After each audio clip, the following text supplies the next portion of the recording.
प्रभु मृत्युंजय ठाकुरे महाप्रभु हे बाबा धवलेश्वराय बालालिंगाय नमो नमः।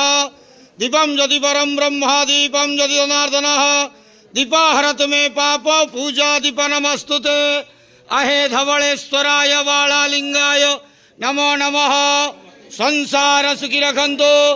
आज पवित्र धर्मर मास कार्तिक मासर अला नवमी शुभ शुक्रवार समस्त श्रद्धालु भक्त मानक आशीर्वाद करंतु, मनस्कामना पूर्ण करंतु, कर्म क्षेत्र उन्नति करंतु, ग्रहरिष्ट खंडन करंतु, जगतर मंगल करंतु, विश्वर कल्याण करंतु, आपणकर नाम विख्यात करंतु, सेवकर डाक श्रवण करंतु, समस्त गुआवसा भक्त मानकर मनस्कामना पूर्ण करंतु।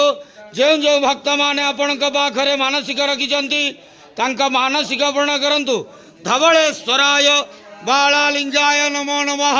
संसार सुखी रखंतु आनंद के वार हरि बोलो। आज अला नवमी शुभ शुक्रवार रे समस्त श्रद्धालु भक्त मानक आशीर्वाद करंतु आनंद के वार हरि बोलो।